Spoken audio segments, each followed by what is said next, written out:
good, y'all? NBA play-in. We finally got a game underway and out the way. New Orleans Pelicans versus the Los Angeles Lakers, and it was a brawl. It was definitely a great game.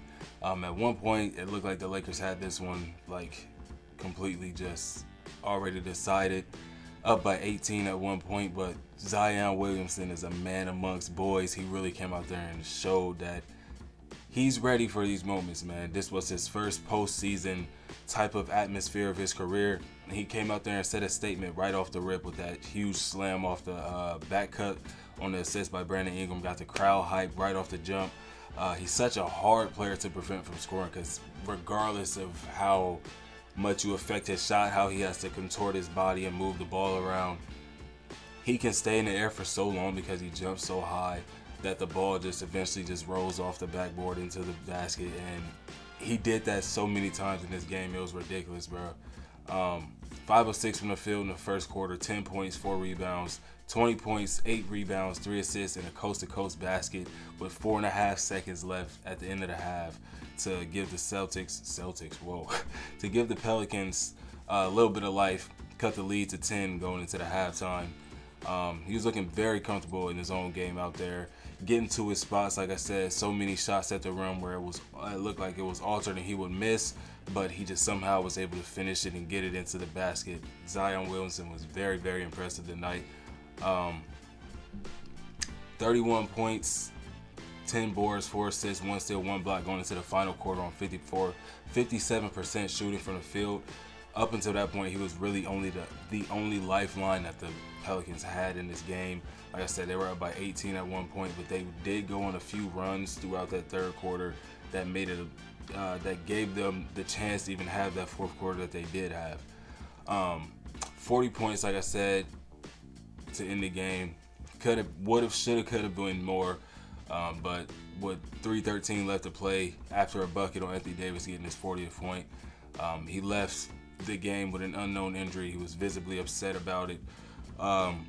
A very highly disappointing way to end that kind of game. You know what I mean? Like, is it safe to say the Lakers got lucky, bro? Did the Lakers get lucky? Did the basketball guys not want LeBron James to go down to Zion in that kind of fashion? I don't know. But very, very unfortunate news for the New Orleans Pelicans. I hope and I pray that Zion is not seriously hurt. You know what I mean? That's not anything we ever want to see, but especially after the game that he just had, he's proven that he's really, really ready for this playoff push if they can make one. But his counterpart in Brandon Ingram, he was looking playoff ready as far as his condition goes, coming off that knee contusion. The last game that he played before the end of the season was March 21st, so he missed a lot of basketball in that first half. He scored just 9 points. Kind of a decoy out there. I want to say it was like 4 for 9 in the first half, so not a terrible shooting performance, but not a great one either. Not taking really rhythm shots, forcing a lot of tough mid-range shots over the defenders, as well as on offense. That's what, like the decoy thing that I mentioned. He was making it so easy for Zion to get open because of the pressure that he was taking off of him, allowing him to just get easy back cuts. So in that sense, his presence was effective, but scoring wise, he really just couldn't get it going, especially in that second half. The Lakers were just locking in on him, sending multiple bodies every time he touched the ball.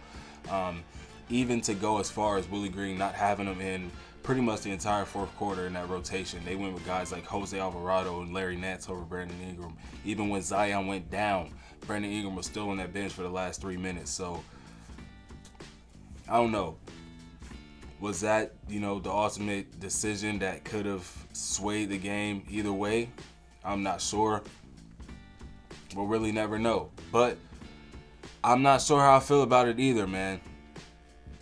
At the same time, like, I get it. He wasn't having a great game, but at the same time as Brandon Ingram. CJ McCollum was having a shitty game as well.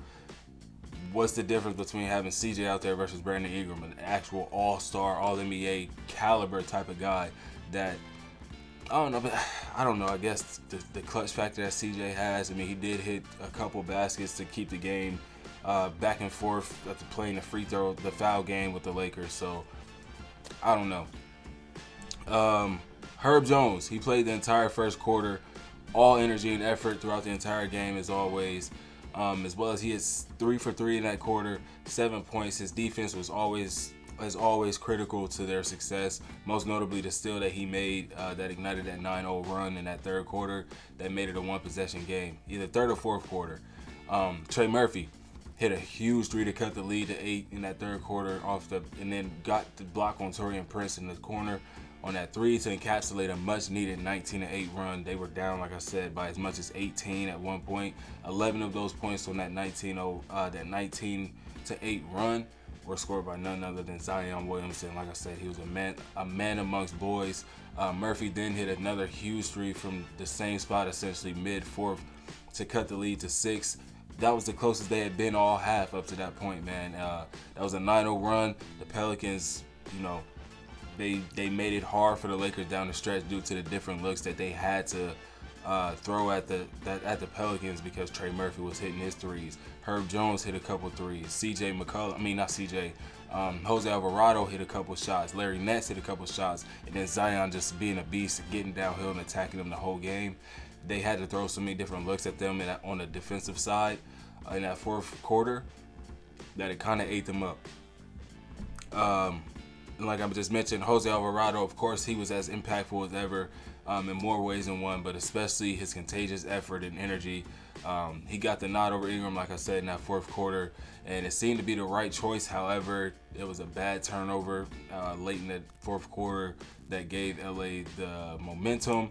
D'Angelo Russell goes down and hit a 4-point lead, and that was the lead that they needed to keep on playing that free throw game and stay on top and ultimately win the game by 4. Moving on to the Lakers side, man. Austin Reeves, he started the game off for them with the first basket. Nice little splash to get himself going. But I will say that the Lakers were playing so lackadaisical in that first 4 or so minutes of the game, like they didn't have anything to lose. And the Pelicans had all the momentum. Even though they were still down by just 3 to 4 points, somehow they were still able to stay in the game and keep it close. Austin Reeves had 12 points, 5 rebounds, and 4 assists going into the fourth quarter. 4 of 9 shooting from the field. He was providing, scoring here and there when he could.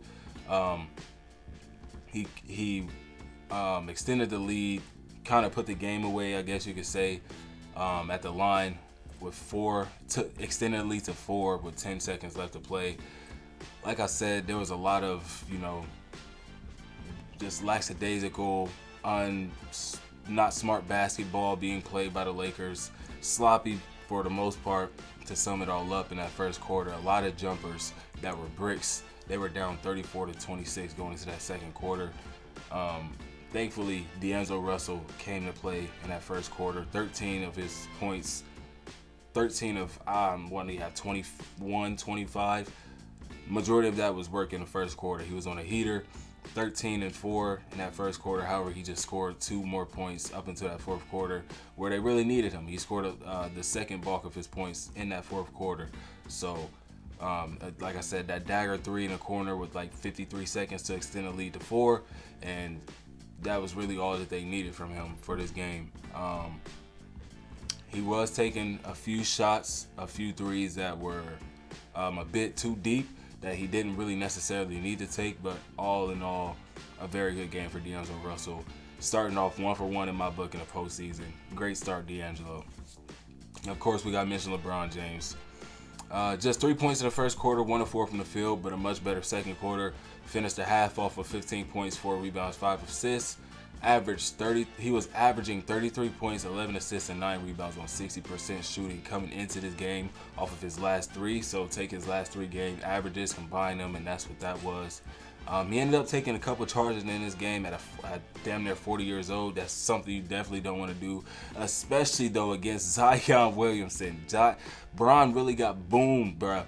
Like Bron got boomed by Zion, bruh. And it was like Zion was above him. And it was like his lower body that hit Bron up top, and he like got taken off his feet. Like, it was crazy. Zion even like smirked back at him when he saw him. Like, Bron got boomed, bro. I'm not even gonna cap. And I've never seen that happen to LeBron in that magnitude. But taking a charge on Zion, that's what you're gonna get. And it kind of messed up his wrist a little bit, but he was all right. Hopefully nothing comes out tomorrow or whatever about a messed up wrist for LeBron, or that he doesn't use that as an excuse later down in the postseason if they lose to the Denver Nuggets. Don't want to hear it. But he did have a very good game, man. He had another charge on Herb Jones late in that fourth quarter, which helped cut that momentum that they were trying to so desperately keep and contain and make sure that they can, somehow claw that lead away from LA. But that charge really defecated. Isn't that like poop? That completely ceased and desist that momentum. 17.7 assists, 5 rebounds, 3 steals, and a block through 3 quarters for LeBron. He had a tough fading 3 over Herb late in that fourth to keep LA in front. Ended the game with 23 points, 9 rebounds, 9 assists, 3 steals to secure that 7th seed.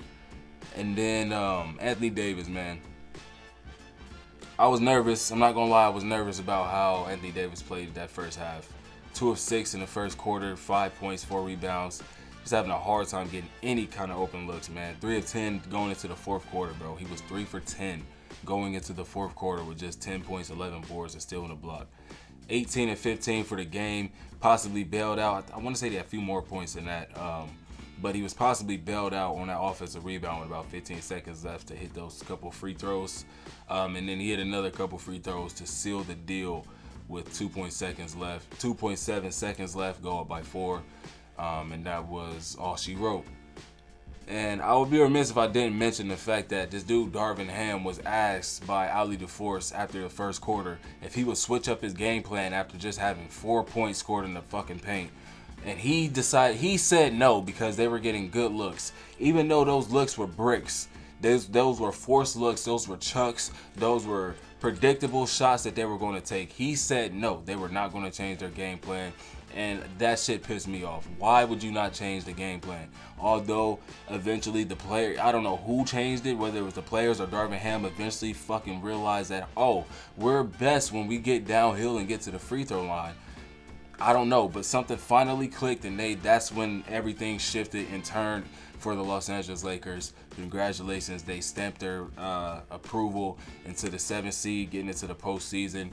Next up, we got the Sacramento Kings taking on the Golden State Warriors. We're at halftime with them. We will be back to film the rest of this video after that game. We got our first half notes. I guess I could get them off now. Yeah, I'm going to get them off now, and then we're going to go watch the rest of the game. Keegan Murray, man. Keegan Murray has been on a heater to start this game, especially in that first quarter. 3 or 4 from deep to start the game, providing all of their scoring in that first 3.5 minutes. He had the 11 of the first 17 points for the team, 14 points total in that first quarter, 4 of 7 from deep. He was getting way too many open looks, man. The energy of the crowd in, Golden One Arena, Golden One Center, has always, in this couple postseasons that we've had the past couple seasons for the Kings, it's really, really have been a strong suit for them, man. The intensity gives you a boost, and that home court advantage is real, man, and you kind of really feel it even through the TV watching the Sacramento Kings, man. When the fans are invested, you just play harder because they're so heavily invested. The defense was very active. It was very effective on the Warriors, leading to easy buckets off of turnovers. I want to say they forced 12 turnovers, 9 turnovers in the first half to 12 to get 12 fast break points on the Warriors. They went up by as much as 10 in the first. They had a 9-point lead going into the second. They were up by 54 to 50 going into halftime. So the Warriors are kind of finding their way thanks to the bench play. But we'll stick with the Kings for now. De'Aaron Fox was getting some easy baskets in the first quarter. 8 points, 2 rebounds, 2 assists, 4 of 6 shooting. I want to say he had 10 going into halftime. And then Sabonis, man, whenever he gets the rebound off the glass on a fast break off of a missed shot, it's trouble for Golden State, man. The way he could just pick apart their defense on a fast break, guys cutting guys, going out for threes. Sabonis is really going to be a problem for the rest of this game for them if they can't figure something out for a way to stop him. Even on the glass, we know he's the best rebounder in the league to date. He's really making it hard on the Warriors, man. 10 points, 6 rebounds, 3 assists, and still in a block on 5 of 8 from the field in the first half. And Keon Ellis, man, has played a hell of a first half, man. Stellar defense on some really, really good guys like Stephen Curry. He got a block on, the pickpocket rip on Stephen Curry led to the fast break. Got fouled, got some free throws, got a block on Kuminga in the mid-range. He had a couple baskets, got 7 points for the half. So I'm really liking what I'm seeing from Keon Ellis. The energy is there, and I really love how Mike Brown is doing these rotations. It's really, really solid right now, even though their bench is very lackluster. And then on the Warriors side, Klay Thompson, man. Klay Thompson is struggling mightily to start the game. 0 of 5 from the floor in 16 minutes of play. The offense was very, very hard to watch. Like I said, 9 first half turnovers given up to 12. To give up 12 first fast break points to the Sacramento Kings. Golly, I'm tired. Little to no ball movement. There was a lot of jump shots being taken. Their bench actually outscored their starters, which, I mean, is kind of like you love that, but you need more production from a guy like Klay Thompson. Even Stephen Curry is not having a good game at all. Just 5 first half points on 5 shot attempts. The Kings are doing a perfect job containing him, using Keegan Murray applying that pressure.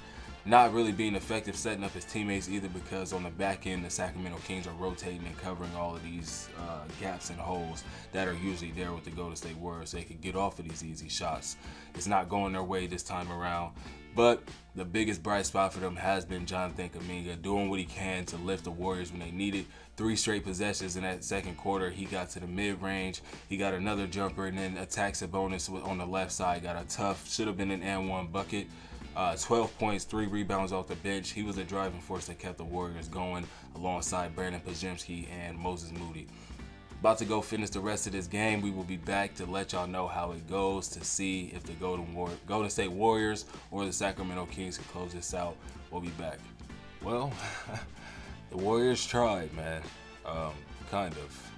The Sacramento Kings, unless they somehow miraculously blow this lead in the last 3 or so minutes, are eliminating the Golden State Warriors from the postseason and quite possibly ending the big 3 dynasty core trio players that we know and love of the Golden State Warriors. Obviously, Stephen Curry will not be a player that is being moved. He will be a Warrior for life. That's no question, no doubt. Draymond Green signed that extension, 3 or 4 years, $100 million this past offseason, and then Klay Thompson's future is still up in the air.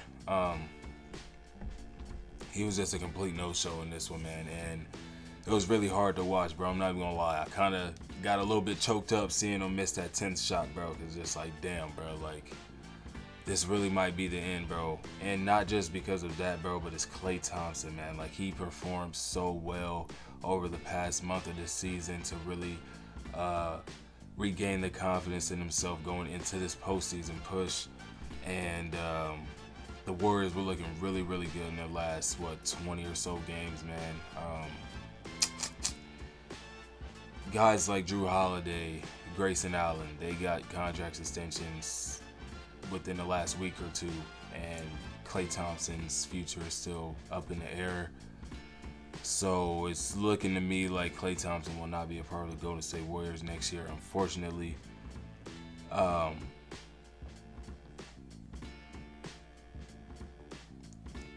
Keegan Murray just hit another 3. I just heard them get the Keegan Murray. He just hit 30 points for the game. I want to say that's his 8th 3. Speaking of Keegan Murray, man, he just continued to put points on the board, stayed aggressive. Insane blackout type of shooting performance that he had tonight, bro, being the leading scorer for the game. And the degree of difficulty of the shots that he was hitting was just out of this world, bro. Not out of this world, bro. It was just like impressive, especially for is he a sophomore or 2-year or a 3-year player? I don't really know at this point with Keegan Murray, bro. He's a player that's far more seasoned than what his tutelage or his career has shown in the league. Just how he carries himself and the way that he's able to, be a team player. Not a lot of young guys can come in and be team players right off the bat. Keegan Murray is exactly that. He'll have his nights like tonight where he just absolutely torched the Golden State Warriors, especially from deep. He was unguardable. Finished the game with 32 points, if I'm correct. That was a 3 that he hit, and 7 rebounds. De'Aaron Fox came alive and dropped 14 points in that third quarter to maintain a double-digit lead going into the final period of play. Harrison Barnes hit some really timely shots, some very tough shots throughout the second half to keep Sacramento's momentum afloat. 10 points, maybe even 12 points. I didn't watch his last 3 minutes to keep Sacramento really ahead of the Warriors and not really giving them any kind of hope. All of his points came in the second half, I believe. And then Sabonis, of course, secured his double-double, dished out his season average of 7-8 assists. They went up by 15 in the third quarter, and at that point I knew it was pretty much up. They were leading 91-75 going into the fourth with a 19-point lead with 9.5 minutes. That was all she wrote. They got up by I don't know how many points, and they did all of this with their bench scoring just 10 points in this game from I don't know what they did in the last 3 minutes. But from my notes, their bench had 10 points, the Warriors 40 points on the bench. The Warriors bench outscored the Kings by four times and still still lost this game because Klay Thompson was a no-show, unfortunately. Stephen Curry got boxed up for majority of this game. Who else wasn't there? Wiggins had a slow start. Draymond Green, he's not even there. Looked at to be a scorer, but he had 12 points. So it's like that's really what it was. It was the starters for the Warriors. Steph had 11 points in that third quarter. He even hit an and 1-3 to get a 4-point play. Wiggins, like I said, had a slow start. He was forcing a lot of bad shots even in that second half and was really disrupting the flow of the Warriors offense. And yeah, unfortunately for the Warriors, that's all she wrote for their season. They fought hard to stay afloat in that last month and a half, battling with the Rockets because the Rockets were on that 10-11 game win streak, and it really looked like the Warriors were not going to make the postseason. They ended up doing so, but in disappointing fashion. They are eliminated just like that. So the Pelicans will be taking on the Sacramento Kings, and I am hella excited to see how that one turns out, and I pray to God Zion Williamson's injury was not anything serious and that he will be back for that game, because they're going to need him, because Brandon Ingram was a no-show in the Pelicans game. CJ McCollum struggled like hell. I don't know where they're going to get scoring from if neither of these three guys are playing. So, I mean, not like they don't have it. Like Trey Murphy can give you 30. Herb Jones, 15, 18 points. Jose Alvarado. They do have guys that can score, but it's just like without those three, you really have no chance to get Sabonis against De'Aaron Fox. Keon Ellis, he was a hell of a find, an incredible pickup by Sacramento, bro. He finished his game off 13 points, 4 rebounds, 3 assists, 3 steals, 3 blocks, 3 of 4 from downtown, bro. He may have even got more stats than that, but from my notes, that's what I got. That's great enough for them to get that win, bro. If he can continue to perform like this throughout the postseason, bro, the Kings could be dangerous if they win this game against the Pelicans and can somehow get to the 8th seed. Kings versus Thunder, bro. I'm getting nervous. They look real good tonight. Not very, very good, but they look good enough to knock out the Warriors, bro. So, yeah. Play-in is underway. Couldn't be more excited. 12:37 a.m. in the morning. I need to get to bed so I can get ready for work in the morning. We enjoy basketball. I hope y'all do too. Subscribe, like the video. I'll catch y'all tomorrow with the Miami Heat and Philly. And then who else is... Oh, we just got Zion. Pelican star Zion Williamson is believed to have suffered a left hamstring injury tonight versus the Lakers, sources tell The Athletic. Test coming on Wednesday. Fingers crossed that it's nothing too serious, man. But yeah, next 2 play-in games we got, it'll be the Heat and the Sixers, and then the Bulls versus the Hawks. We're gonna see y'all tomorrow, man. Appreciate y'all tuning in. Subscribe, like the video. Peace.